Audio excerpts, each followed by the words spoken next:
তৃণমূল বলছে না, উদয়ন গুহর যে গাড়ি ভাঙা হয়েছে, গাড়ির পেছনের কাঁচ যে ভাঙা হয়েছে, তাকে যে আক্রমণ করা হয়েছে, কে করেছে? রাজ্যপাল যদি নিরপেক্ষ হয় তার বিরুদ্ধে চিঠি করুক। তিনি তো ভারতবর্ষের স্বরাষ্ট্রমন্ত্রীর ডেপুটি। তাহলে কার ইন্ধনে বাংলায় সন্ত্রাস করছে? 2021 সালে যখন শীতলকুচি হয়েছিল, কার নেতৃত্বে হয়েছিল? শীতলকুচির দায়িত্বে কে ছিল? সেন্ট্রাল ফোর্স কারা নিয়োগ করেছিল? সেন্ট্রাল ফোর্স কার অধীনস্থ ছিল? আর যার নেতৃত্বে হয়েছিল তাকেই এখন বিজেপি পুরস্কৃত করেছে। এ নিয়ে আমি বিশেষ কিছু বলবো না, মানুষের কাছে ছেড়ে দেওয়া হোক, জনগণ উত্তর দেবে।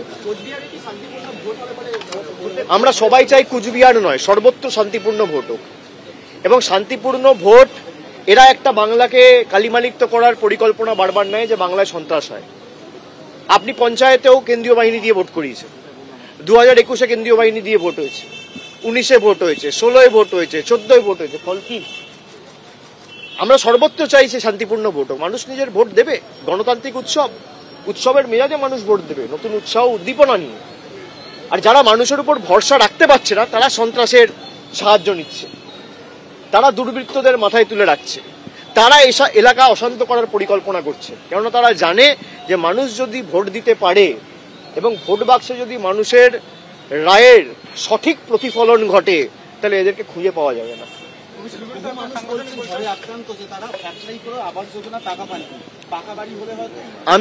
আমি তো চ্যালেঞ্জ করেছি, আপনারা এটা মিডিয়ায় দেখাবেন না, প্রশ্নগুলো আমায় করবেন যে 2017-18 থেকে যে আবাস প্লাস তালিকা তৈরি হয়েছিল সমীক্ষা হওয়ার পর থেকে, যদি কেন্দ্রীয় সরকার প্রমাণ করতে পারে যে 10 পয়সা দিয়েছে, আমি রাজনীতি ছেড়ে দেবো।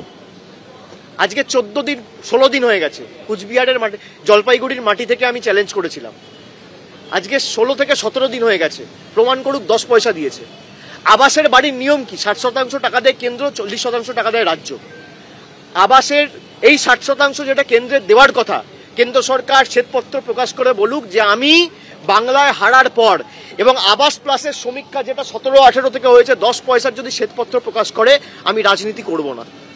আপনারা প্রশ্ন করতে পারবেন প্রধানমন্ত্রীকে, আপনারা প্রশ্ন করতে পারবেন স্বরাষ্ট্রমন্ত্রীকে, কৃষিমন্ত্রীকে, বিরোধী দলনেতাকে, বিজেপির রাজ্য সভাপতিকে। বিজেপির রাজ্য সভাপতি নিজে বলেছে যে আমরা টাকা বন্ধ করেছি। সুকান্ত মজুমদার নিজে ফোন করে বলছে আমি ফোন করে দেবো, তারপর টাকা চলে আসবে। তার মানে টাকা বন্ধ করেছে কে? বিজেপি। এর দায় কার? আজকে যদি আবাস হতো, এই বাচ্চাগুলোকে এইভাবে হাসপাতালে অ্যাডমিট হয়ে থাকতে হতো না, এদের মাথার উপর এই আঘাত আসতো না, এই চোট লাগতো না। এর দায় কার? এর দায় একমাত্র হচ্ছে কেন্দ্র সরকার এবং বিজেপি নেতাদের। আর যদি আপনি দিয়ে থাকেন, আপনি শ্বেতপত্র প্রকাশ করুন। দুধ কা দুধ, পানি কা পানি। প্রধানমন্ত্রী শিলিগুড়িতে মিটিং করতে এসে কাউগাছিতে বলে গেছে যে 44,000 কোটি টাকা আমার সরকার দিয়েছে। আমি বলছি বাংলায় হারার পর 2021 সালে আপনি 44,000 কোটি টাকা ছেড়ে দিন, 4 পয়সার যদি শ্বেতপত্র বিজেপি দেখাতে পারে, আমি রাজনীতি করব না। Open challenge.